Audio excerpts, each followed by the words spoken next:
reviews. So I just finished watching episode 9 titled Break the String for the new season of Orange is the New Black. So jumping into this episode, we see what happened with Red's hair. I don't like it. I do not like it. It's like she is a shorter version of Carol with that whole grayed out to the side look and all that. I don't like it. It's not red. I needed red. Red. Her son comes and visits her, and he's pretty much telling her how he misses her. The conversation starts good, but then it turns into her husband, even though they're still married, has been talking to another woman, and they're not really saying anything because of how long she's going to be in there. And now you've added a whole nother 10 years onto your sentence by taking a plea. So pretty much the son is blaming her for her actions in there and saying, this is you separated this family. So now Red kind of has to live with that. He's not necessarily wrong. I can understand the toll that would take on her son, but the husband, yeah, you are trash for not at least coming to her and visiting her for that like final goodbye, or asking for a divorce, or whatever the case may be, if you knew you couldn't handle her being in jail for so long, especially now that she has to plea. I'm sure this is going to just fuel the fire with her sitting at the big girls table with Carol, giving her ideas, and I'm sure she's going head on for Frida. So Frida, keep on getting prepared in there and just be ready for when they come, because they're coming, clearly. I was very disappointed in Cindy this episode.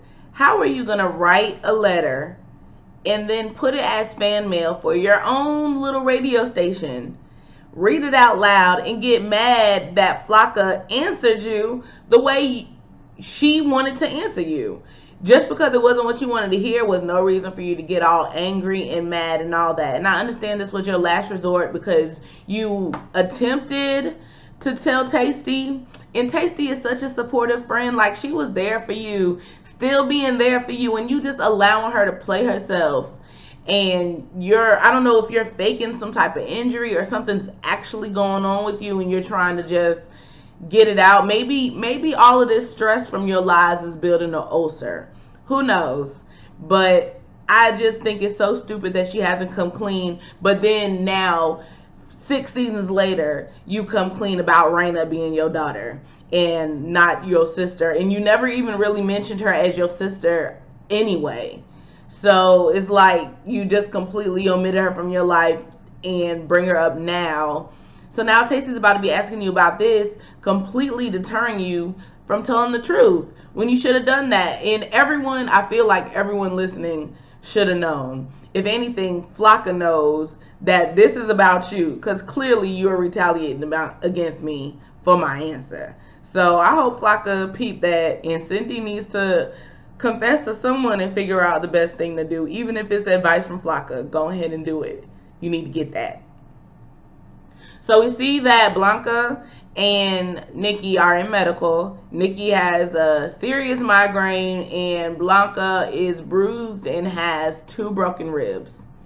So we don't know if Blanca actually got pregnant yet, but what we do know is that she thinks Ruiz did it, and she's the one who sent it, and that it had nothing to do with the recent exchange you just did with Daya. I don't see why you would think she did this to you. And now she got Gloria running around thinking the same thing too.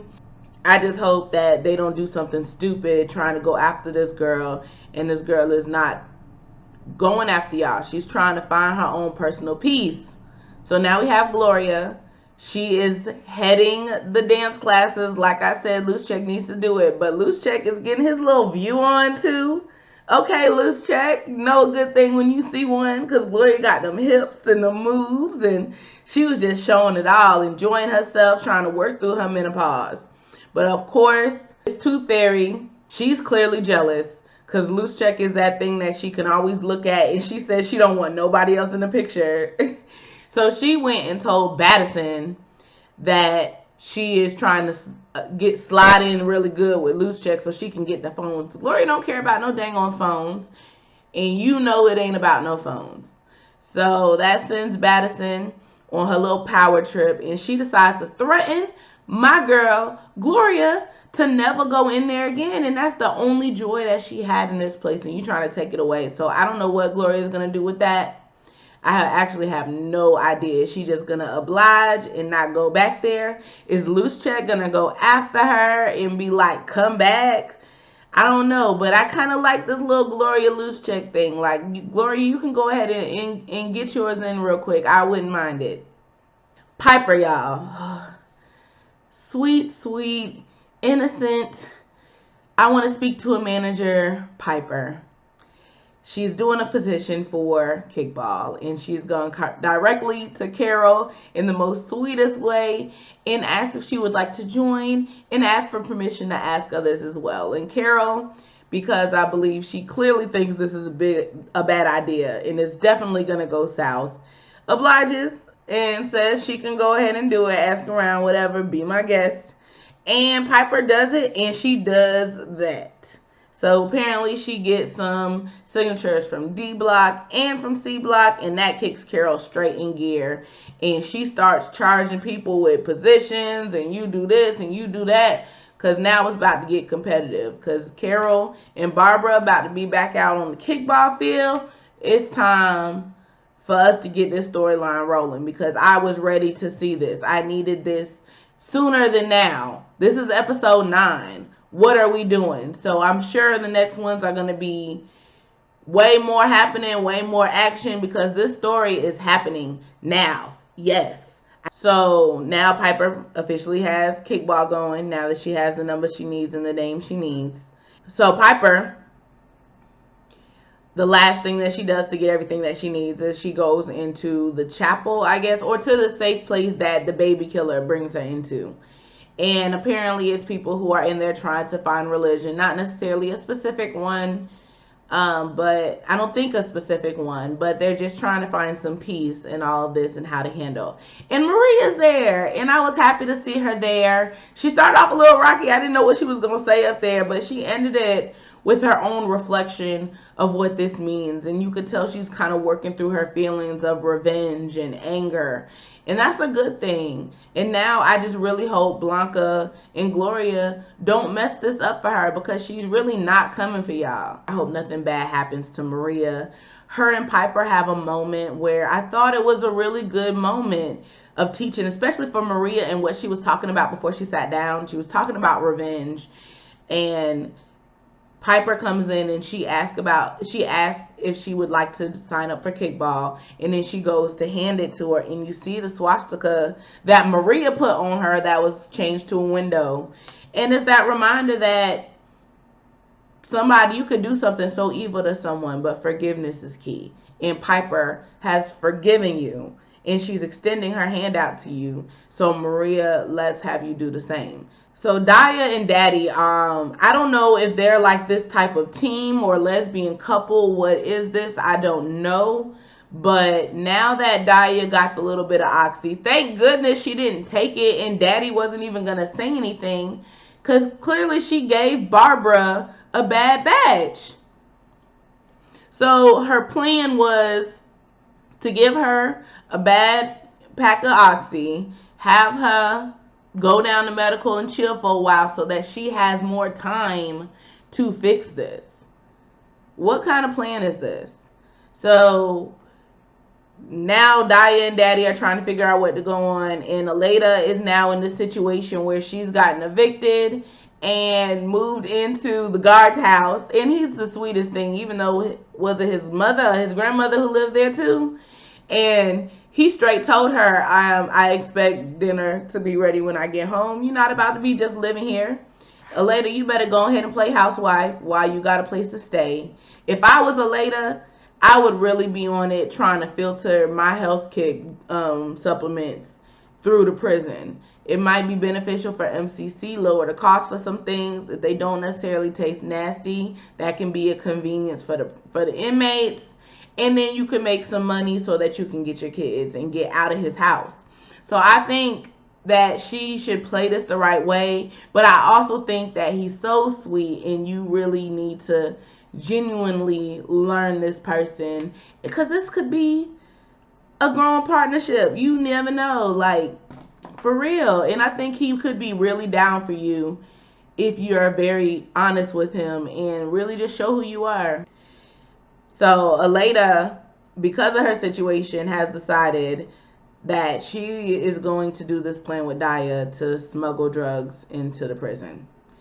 So we will see where that goes. They did that right at the end of the episode, so I know that we'll get into that. They've been doing this whole skip thing with the storylines, so it might not be till 11 that we see what actually happens with Diana later, but we'll see.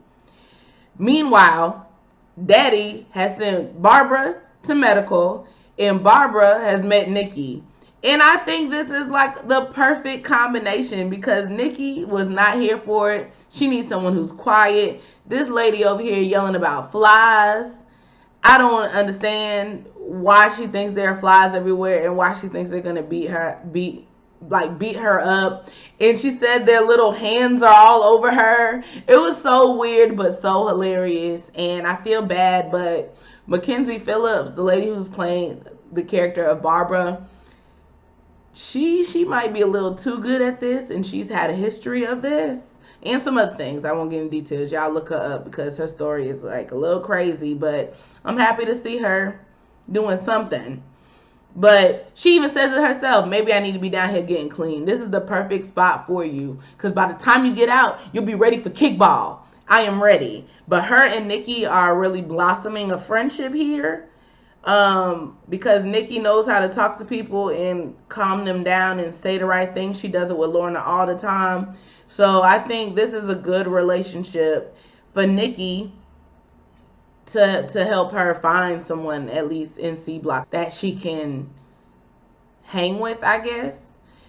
I just want to see the dynamic because Red is with Carol and Nikki is with Barbara. So what is this going to be? Is it going to tear them apart even though they're the only ones that really had each other and now they're going to look to those others in their block? Or is it going to, the strength of their friendship, is it going to lead Barbara and Carol into being back sisters again? Because, I mean, they are sisters.